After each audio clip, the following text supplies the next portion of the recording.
ಇವತ್ತು ದೇಶದಾದ್ಯಂತ ಭಾರತೀಯ ಯುವ ಕಾಂಗ್ರೆಸ್ ವತಿಯಿಂದ ಬೆಟರ್ ಸಿಟೀಸ್ ಅಂತ ಹೇಳಿ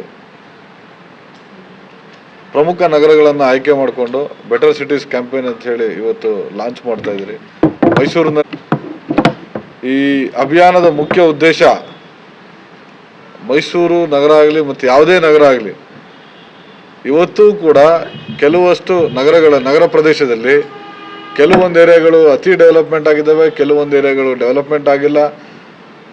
ಇವತ್ತು ಕೆಲವೊಂದು ಏರಿಯಾಗಳಲ್ಲಿ ಮೂಲಸೌಕರ್ಯಗಳು ಅದೇ ಮರೀಚಿಕೆ ಆಗಿದೆ. ಕೆಲವೊಂದು ಏರಿಯಾಗಳಲ್ಲಿ ಸ್ಟ್ರೀಟ್ ಲೈಟ್ಗಳಿಲ್ಲ, ಕೆಲವೊಂದು ಏರಿಯಾಗಳಲ್ಲಿ ರಸ್ತೆ ಗುಂಡಿ ಮುಚ್ಚಿಲ್ಲ, ಅದೇ ಕೆಲವೊಂದು ಏರಿಯಾಗಳಲ್ಲಿ ಎಲ್ಲವೂ ಕೂಡ ಇದೆ. ಎಲ್ಲ ಥರ ಹೈಫೈ ಜೀವನ, ಹೈಫೈ ರಸ್ತೆಗಳು ಇದ್ದಾವೆ. ಈ ಎರಡು ನಗರಗಳಿಗೆ, ಎರಡು ಏರಿಯಾಗಳು ಒಂದೇ ನಗರ, ಆದರೆ ಒಂದೇ ನಗರದಲ್ಲಿ ಎರಡು ಥರ ಭೇದ ಭಾವಗಳನ್ನು ನಾವು ನೋಡ್ಬೋದು. ಈ ಮೊದಲನೇದಾಗಿ ನಾನು ನಿಮ್ಗೆ ಹೇಳಲಿಕ್ಕೆ ಇಚ್ಛೆ ಪಡ್ತೀನಿ, ಇದು ಯಾರ ವಿರುದ್ಧವೂ ಅಲ್ಲ, ಯಾರ ಪರವೂ ಅಲ್ಲ. ಇವತ್ತು ಇದಕ್ಕೆ ಸನ್ಮಾನ್ಯ ರಾಹುಲ್ ಗಾಂಧಿ ಅವರು ಈ ಕ್ಯಾಂಪೇನ್ನ ಲಾಂಚ್ ಮಾಡಿದರು. ಅವರ ಮುಖ್ಯ ಉದ್ದೇಶ ಜನರು ಮತ್ತು ಕಾರ್ಪೊರೇಷನ್ ಇರ್ಬೋದು, ರಾಜ್ಯ ಸರ್ಕಾರ ಇರ್ಬೋದು, ಇದ್ರ ಮಧ್ಯೆ ಯುವ ಕಾಂಗ್ರೆಸ್ ಕೇವಲ ಹೋರಾಟ, ಬೀದಿಲಿ ಇಳಿದು ಹೋರಾಟ ಮಾಡೋದಷ್ಟೇ ಅಲ್ಲ, ನಗರವಾಸಿಗಳಿಗೆ ಮತ್ತು ಗ್ರಾಮಾಂತರ ವಾಸಿಗಳಿಗೆ ಸರ್ಕಾರಕ್ಕೆ ಮಧ್ಯಕ್ಕೆ ಒಂದು ಬ್ರಿಡ್ಜ್ ಆಗಿ ಯುವ ಕಾಂಗ್ರೆಸ್ ಕೆಲಸ ಮಾಡಬೇಕು ಅಂಥೇಳಿ ಅವರ ಆಲೋಚನೆ ಇದೆ. ಆ ಆಲೋಚನೆಯ ಭಾಗವಾಗಿ ಇವತ್ತು ಈ ಅಭಿಯಾನನ ಲಾಂಚ್ ಮಾಡ್ತಾ ಇದ್ದೀರಿ. ಮೊದಲನೇದಾಗಿ ನಮ್ಮ ಮೈಸೂರು ನಗರನ ಸ್ವಚ್ಛವಾಗಿ ಇಟ್ಕೊಳ್ತಕ್ಕಂಥ ಕೆಲಸ ಮಾಡ್ತದ್ದು ನಮ್ಮ ಪೌರ ಕಾರ್ಮಿಕರು. ಆ ಪೌರ ಕಾರ್ಮಿಕರಿಗೆ ನಮ್ಮ ಸಂವಿಧಾನ ಹೇಳ್ತಕ್ಕಂಥ ಡಿಗ್ನಿಟಿ, ಹಕ್ಕು ಮತ್ತು ಸಂಘಟನೆ ಹಾಗೂ ನಾಯಕತ್ವ. ಪೌರ ಕಾರ್ಮಿಕರು ಇಲ್ಲದೆ ನಾವು ಒಂದು ದಿನ ನಮ್ಮ ಮೈಸೂರು ಸಿಟಿನ ಊಹೆ ಮಾಡ್ಕೊಳ್ಳೋದಕ್ಕೂ ಕೂಡ ಅಸಾಧ್ಯ. ಸೊ ಅವ್ರಿಗೇನು ಗೌರವ ಸಿಗ್ಬೇಕು ಆ ಗೌರವ ಸಿಗ್ತಾ ಇದೆಯಾ, ಅಥವಾ ಅವ್ರಿಗೇನು ಸಂಬಳ ಬರಬೇಕು ಆ ಸಂಬಳ ಬರ್ತಾ ಇದೆಯಾ, ಅವರ ಹಕ್ಕೇನಿದೆ ಅವರ ಹಕ್ಕು ಸಿಗ್ತಾ ಇದೆಯಾ, ಅಥವಾ ಅವ್ರಿಗೇನಾದರೂ ತೊಂದರೆ ಇದೆಯಾ, ಮೇಲಿನ ಅಧಿಕಾರಿಗಳು ಅಥವಾ ಕಾಂಟ್ರಾಕ್ಟ್ರು ಮತ್ತೊಬ್ರದ್ದು ಅವ್ರದ್ದೇನಾದರೂ ದಬ್ಬಾಳಿಕೆ ಇದೆಯಾ, ಅದೆಲ್ಲ ಸೊಲ್ಯೂಷನ್ನು ಇವತ್ತು ಅವರ ಪರವಾಗಿ ಯೂತ್ ಕಾಂಗ್ರೆಸ್ ನಿಂತ್ಕೊಳ್ತಕ್ಕಂಥ ಕೆಲಸ ಮಾಡ್ತಿದೆ. ಇನ್ನು ಎರಡನೇದು ಗಿಗ್ ವರ್ಕರ್ಸ್, ಈ Zomato, Swiggy, food order delivery ಇರ್ಬೋದು, ಅವ್ರಗಳಿಗೂ ಕೂಡ ಇವತ್ತು ನಮ್ಮ ಮೈಸೂರಿನಲ್ಲಿ ನಾನು ತಿಳ್ಕೊಂಡಿರ್ತಕ್ಕಂಥ ಪ್ರಕಾರ 22,000 ಜನ ಗಿಗ್ ವರ್ಕರ್ಸ್ ಮೈಸೂರಲ್ಲಿ ಕೆಲಸ ಮಾಡ್ತಾ ಇದ್ದಾರೆ. ಅವ್ರಗಳಿಗೂ ಕೂಡ ಭಾಳಷ್ಟು ತೊಂದರೆಗಳಿದ್ದಾವೆ. ಮೈಸೂರು ನಗರದಲ್ಲಿ ರಸ್ತೆ ಗುಂಡಿಗಳಿಂದ ಭಾಳಷ್ಟು ಅವ್ರಿಗೂ ಕೂಡ ತೊಂದರೆ ಆಗ್ತಾ ಇದೆ ಗಿಗ್ ವರ್ಕರ್ಸ್ಗಳಿಗೆ. ಮತ್ತು ಅವ್ರಿಗೂ ಕೂಡ ಫಿಕ್ಸ್ಡ್ ಸ್ಯಾಲ್ರಿ ಇಲ್ಲ, ಅವ್ರಿಗೂ ಆದಂಥ ಮೂಲ ಸೌಕರ್ಯಗಳನ್ನ ಕಂಪ್ನಿಗಳು ಕೊಡ್ತಾ ಇಲ್ಲ. ಅವ್ರಗಳಿಗೂ ಕೂಡ ಭಾಳಷ್ಟು ತೊಂದರೆಗಳಿದ್ದಾವೆ. ಅದನ್ನು ಕೂಡ ಅಡ್ರೆಸ್ ಮಾಡ್ತಕ್ಕಂಥ ಕೆಲಸ ಇವತ್ತು ಯೂತ್ ಕಾಂಗ್ರೆಸ್ ಮಾಡುತ್ತೆ. ಮತ್ತು ಅದೇ ರೀತಿ ಆಟೋ, ಟ್ಯಾಕ್ಸಿ ಚಲಾಯಿಸ್ತಕ್ಕಂಥ ಇವರೇ ನಮ್ಮ ಮೈಸೂರು ನಗರದ ಟೂರಿಸಮ್ಗೆ ಅತಿ ಹೆಚ್ಚು ಕಾಂಟ್ರಿಬ್ಯೂಷನ್ ಯಾರಾದರೂ ಕೊಟ್ಟರೆ ಅದು ಆಟೋ ಡ್ರೈವರ್ಸ್ ಮತ್ತು ಟ್ಯಾಕ್ಸಿ ಡ್ರೈವರ್ಸ್. ಇವ್ರುಗಳದ್ದು ಕೂಡ ಭಾಳಷ್ಟು ತೊಂದರೆಗಳಿದ್ದಾವೆ. ಅವ್ರಿಗೂ ಕೂಡ ಅವ್ರ ವಾಯ್ಸ್ ಆಗ್ತಕ್ಕಂಥ ಯೂತ್ ಕಾಂಗ್ರೆಸ್ ಕೆಲಸ ಮಾಡಬೇಕು. ಮತ್ತು ಟೂರಿಸ್ಟ್ ಗೈಡ್ಗಳು, ಇವತ್ತು ಯಾವುದೇ ಸರ್ಕಾರ ಬರಲಿ, ಟೂರಿಸ್ಟ್ ಗೈಡ್ಗಳಿಗೆ ಯಾವುದೇ ಥರ ಪ್ಯಾಕೇಜ್ ಕೊಡೋದಾಗಲಿ ಅಥವಾ ಟೂರಿಸ್ಟ್ ಗೈಡ್ಗಳಿಗೆ ಯಾವ್ದಾದ್ರು ಸಹಾಯ ಮಾಡ್ತಕ್ಕಂಥ ಇವತ್ತು ತನಕ ಕೆಲಸ ಆಗಿಲ್ಲ. ಅವ್ರಿಗೂ ಕೂಡ ಟೂರಿಸ್ಟ್ ಗೈಡ್ಗಳಿಗೆ ಏನಾದರೂ ಒಂದಷ್ಟು ಸವಲತ್ತುಗಳನ್ನ ಕೊಡ್ತಕ್ಕಂಥ ಕೆಲಸ ಇವತ್ತು ಅವರನ್ನು ಭೇಟಿ ಮಾಡ್ತೀರಿ. ಈಗ ನಾನೇನು ಹೇಳಿದೆ ತಮಗೆ, ಈ ಪೌರ ಕಾರ್ಮಿಕರು ಇರ್ಬೋದು, ಗಿಗ್ ವರ್ಕರ್ಸ್ ಇರ್ಬೋದು, ಆಟೋ ಡ್ರೈವರ್ಸ್ ಇರ್ಬೋದು, ಟೂರಿಸ್ಟ್ ಗೈಡ್ಗಳಿರ್ಬೋದು, ಮತ್ತು ನಮ್ಮ ಸೆಕ್ಯೂರಿಟಿ ಗಾರ್ಡ್ಸ್ ಏನು ಅಪಾರ್ಟ್ಮೆಂಟ್ಗಳಲ್ಲಿ ಮತ್ತೊಂದು ಕಡೆ ಕಂಪ್ನಿಗಳಲ್ಲಿ ಕೆಲಸ ಮಾಡ್ತಾರೆ, ಆ ಸೆಕ್ಯೂರಿಟಿ ಗಾರ್ಡ್ಸ್ಗಳು ಮತ್ತು ಈ ಗಾರ್ಬೇಜ್ ಕಲೆಕ್ಟ್ ಮಾಡ್ತಕ್ಕಂಥ ಜನ, ನಮ್ಮ ಮನೆಗೆ ಇವತ್ತು ನಮ್ಮ ಮೈಸೂರು ಸ್ವಚ್ಛ ನಗರಿ ಆಗೋದಕ್ಕೆ ಕಾರಣ ಗಾರ್ಬೇಜ್ ಕಲೆಕ್ಟ್ ಮಾಡ್ತಕ್ಕಂಥ ಪೌರ ಕಾರ್ಮಿಕರು ಕೂಡ. ಇವರನ್ನು ನಾವು ಭೇಟಿ ಮಾಡಿ ಅವ್ರದ್ದು ಏನಿದೆ ಕಷ್ಟ ಸುಖಗಳನ್ನು ನಾವು ಕೇಳ್ತೀರಿ. ಅವ್ರದ್ದು ಏನು ಪ್ರಾಬ್ಲಮ್ ಇದೆ ಆ ಸೊಲ್ಯೂಷನ್ ನಮ್ಮ ಸರ್ಕಾರದ ಮುಂದೆ, ಇವತ್ತು ರಾಜ್ಯದಲ್ಲಿ ನಮ್ಮದೇ ಸರ್ಕಾರ ಇದೆ, ನಮ್ಮದೇ ಮುಖ್ಯಮಂತ್ರಿ ಇದ್ದಾರೆ, ಇವರೆಲ್ಲರ ಕಷ್ಟಗಳನ್ನು ಕೇಳಿ ರಾಜ್ಯ ಸರ್ಕಾರದ ಮುಂದೆ ತಗೊಂಬಂದು ಅವ್ರದ್ದೇನೇನಿದೆ ಪ್ರಾಬ್ಲಮ್ಸ್ ಅದೆಲ್ಲದಕ್ಕೂ ಸೊಲ್ಯೂಷನ್ ಕಂಡುಹಿಡಿತಕ್ಕಂಥ ಕೆಲಸ ಇವತ್ತು ಯೂತ್ ಕಾಂಗ್ರೆಸ್ ಮಾಡುತ್ತೆ.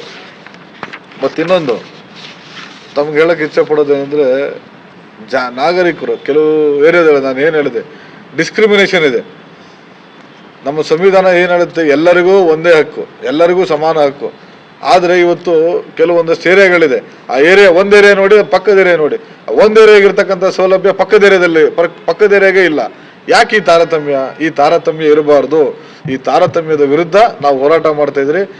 ಈ ತಾರತಮ್ಯ ನಮ್ಮ ಯೂತ್ ಕಾಂಗ್ರೆಸ್ನ ಕಾರ್ಯಕರ್ತರು ಪ್ರತಿ ವಾರ್ಡು, ಪ್ರತಿ ಬೂತ್ ಅಲ್ಲಿಗೆ ಭೇಟಿ ನೀಡಿ ಅಲ್ಲಿ ಏನು ಪ್ರಾಬ್ಲಮ್ ಇದೆ ಅಲ್ಲಿ ಲೋಕಲ್ ಜನರ ಜೊತೆ ಮೀಟಿಂಗ್ ಮಾಡಿ ಪ್ರತಿ ಬೂತ್ನಲ್ಲಿ ಒಂದೊಂದು ರೋಡು ಅಥವಾ ಒಂದೊಂದು ಎರಡೆರಡು ರೋಡನ್ನು ಒಂದು ಕ್ಲಬ್ ಥರ ಮಾಡಿ ಅಲ್ಲಿ ಜನರುಗಳನ್ನ ಭೇಟಿ ಮಾಡಿ ಅವರ ಮೂಲ ಸೌಕರ್ಯದ ಪ್ರಾಬ್ಲಮ್ ಏನಿದೆ, ಕುಡಿಯೋ ನೀರು ಬರ್ತಾ ಇದೆಯಾ ಅಥವಾ UGD ಪ್ರಾಬ್ಲಮ್ ಇದೆಯಾ, ಅವರ ರಸ್ತೆ ಸರಿಗಿಲ್ವಾ, ಎಲೆಕ್ಟ್ರಿಸಿಟಿ ಇದೆಯಾ, ಮತ್ತು ಈ ಸ್ಟ್ರೀಟ್ ಲೈಟ್ಸ್ ಸರಿಯಾಗಿ ವರ್ಕ್ ಆಗ್ತಾ ಇದೆಯಾ, ಆ ಪಾರ್ಕ್ಗಳಲ್ಲಿ ಪೊಲೀಸ್ ಬೀಟಿಂಗ್ ಆಗ್ತಾ ಇದೆಯಾ, ಕೆಲವು ಏರಿಯಾಗಳಲ್ಲಿ ಪಾರ್ಕ್ಗಳ ಹತ್ರ ಇವತ್ತಿನ ಹುಡುಗರುಗಳು ಭಾಳಷ್ಟು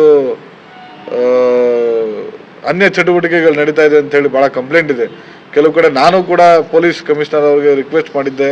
ಅಲ್ಲಿ ಪೊಲೀಸ್ ಕಮಿಷನರ್ ಅವರು ಕೂಡ ಅವರ ಪೊಲೀಸ್ ಬೀಟ್ಗಳನ್ನು ಹೆಚ್ಚು ಮಾಡಿ ಅನೈತಿಕ ಚಟುವಟಿಕೆಗಳನ್ನು ನಡೆಯೋದನ್ನು ಭಾಳಷ್ಟು ಕಡಿಮೆ ಆಗಿದೆ. ಬಟ್ ಆದರೂ ಕೂಡ ಇನ್ನೂ ಕೆಲವಷ್ಟು ಏರಿಯಾಗಳಲ್ಲಿ ಇನ್ನೂ ಅದು ಕಂಟಿನ್ಯೂ ಆಗಿದೆ. ಸೊ ಇದೆಲ್ಲದಕ್ಕೂ ಕೂಡ ಒಂದು ಸೊಲ್ಯೂಷನ್ ಕಂಡುಹಿಡಬೇಕು. ಆ ಸೊಲ್ಯೂಷನ್ ಕಂಡುಹಿಡಿತಕ್ಕಂಥ ಕೆಲಸ ಇವತ್ತು ಯೂತ್ ಕಾಂಗ್ರೆಸ್ ಮಾಡುತ್ತೆ. ತಮಗೆಲ್ಲ ಗೊತ್ತಿರೋಂಗೆ ಇವತ್ತು ನಮ್ಮ ಯೂತ್ ಕಾಂಗ್ರೆಸ್ ಇರಲಿ ಮತ್ತು ಇನ್ನೊಂದು ಆರ್ಗನೈಸೇಷನ್ ನಮ್ಮಲ್ಲಿ ಏನು ಪ್ರಾಬ್ಲಮ್ ಆಗಿದೆ ಅಂತ ಹೇಳಿದ್ರೆ, ಏನಾದರೂ ಒಂದು ಕಾರ್ಯಕ್ರಮ ಬರುತ್ತೆ, ನಾವು ಲಾಂಚ್ ಮಾಡ್ತೀರಿ, ಫೋಟೋ ತೊಗೊತೀರಿ, ಎಲ್ಲೋ ಒಂದೆರಡು ಕಡೆ ಪ್ರಾಯೋಗಿಕವಾಗಿ ಲಾಂಚ್ ಮಾಡ್ತೀರಿ, ಅಲ್ಲೂ ಒಂದು 4 ಫೋಟೋ ತೊಗೊತೀರಿ, ಮಾತಾಡ್ತಾ ಇರ್ತೀರಿ, ಶೋ ಆಫ್ ಮಾಡ್ತೀರಿ, ಹೋಗ್ಬಿಡ್ತೀರಿ. ನೋ, ಈ ಕಾರ್ಯಕ್ರಮದಲ್ಲಿ ರಾಹುಲ್ ಗಾಂಧಿಯವರ ಕಂಪ್ಲೀಟ್ ವೆರಿ ಸ್ಟ್ರಿಕ್ಟ್ ಡೈರೆಕ್ಷನ್ ಇದೆ. ಇದು ಯಾರ ವಿರುದ್ಧವೂ ಇಲ್ಲ, ಯಾರ ಪರವೂ ಇಲ್ಲ, ಇದು ಜನರ ಪರ.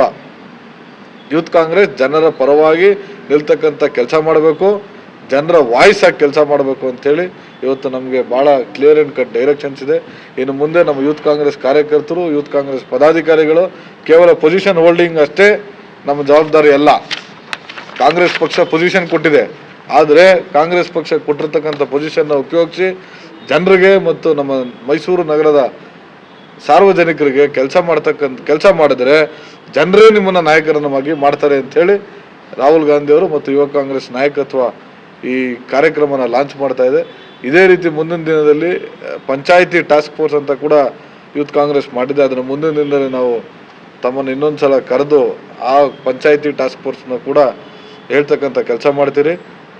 ಯೂತ್ ಕಾಂಗ್ರೆಸ್ ಇನ್ನು ನಿಮಗೆ ಬೀದಿನಲ್ಲಿ ಕಾಣಿಸುತ್ತೆ, ಜನರ ಕಷ್ಟಗಳಿಗೆ ಸ್ಪಂದಿಸ್ತಕ್ಕಂಥ ಕೆಲಸ ಮಾಡುತ್ತೆ, ಜನರ ವಾಯ್ಸ್ ಆಗಲಿಕ್ಕೆ ಯೂತ್ ಕಾಂಗ್ರೆಸ್ ಇನ್ನು ಮುಂದೆ ನಿಮಗೆ ಕಾಣುತ್ತೆ.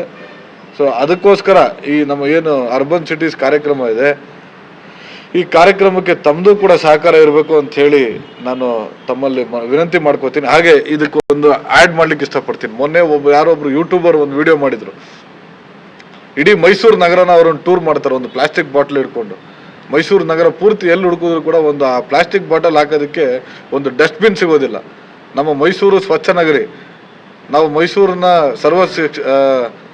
ಸ್ವಚ್ಛ ಸರ್ವೇಕ್ಷ ಅಭಿಯಾನಲ್ಲಿ ಒಂದು ಸಲ ನಾವು ಮೈಸೂರು ಟಾಪ್ 1 ಇದ್ರಿ, ಕಳೆದ ಬಾರಿ ಟಾಪ್ 3 ಇದ್ರಿ. ಬಟ್ ಮೈಸೂರು ಅಂತ ನಗರದಲ್ಲಿ ಲಕ್ಷಾಂತರ ಟೂರಿಸ್ಟು ಪ್ರತಿ ವಾರ ಇಲ್ಲಿ ಬರ್ತಾರೆ, ಆದರೆ ಮೈಸೂರು ನಗರದಲ್ಲಿ ಒಂದು ಡಸ್ಟ್ಬಿನ್ ಇದ್ದಿಲ್ಲ. ಬಟ್ ಅದನ್ನು ಆ ಅಡ್ರೆಸ್ ಆದ ತಕ್ಷಣನೇ ಮೊನ್ನೆ ಇಮಿಡಿಯೇಟ್ ಆಗಿ ಡಸ್ಟ್ಬಿನ್ ಇರ್ತಕ್ಕಂಥ ಕೆಲಸ ಮಾಡಿದ್ದಾರೆ.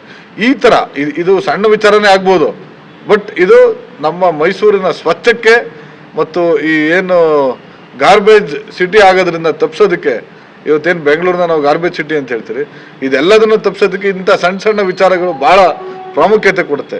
ಇಂಥ ಕೆಲಸಗಳನ್ನು ಏನಾಗಬೇಕು ಮೈಸೂರು ನಗರಕ್ಕೆ ಇನ್ನೂ ಬ್ಯೂಟಿಫುಲ್ ಸಿಟಿ ಆಗೋದಕ್ಕೆ, ಇನ್ನೂ ಟೂರಿಸ್ಟ್ ಫ್ರೆಂಡ್ಲಿ ಆಗೋದಕ್ಕೆ, ಮೈಸೂರು ನಗರ ಹೇಗೆ ಇನ್ನೂ ಏನೇನು ಸವಲತ್ತುಗಳು ಬೇಕು ಅನ್ನೋ ವಿಚಾರಗಳನ್ನು ಯೂತ್ ಕಾಂಗ್ರೆಸ್ ಕಾರ್ಯಕರ್ತರು ಪ್ರತಿ ರೋಡ್ಗೆ ಹೋಗಿ ಜನರ ಹತ್ರ ಕೇಳಿ, ಜನರ ಹತ್ರ ಏನು ಅವಶ್ಯಕತೆ ಅದನ್ನು ಸವಲತ್ತನ್ನು ಸರ್ಕಾರದಿಂದ ಕೊಡ್ತಕ್ಕಂಥ ಕೆಲಸ ನಾವು ಮಾಡಬೇಕು ಅಂತ ಇವತ್ತು ತೀರ್ಮಾನ ಮಾಡಿದ್ದೀವಿ.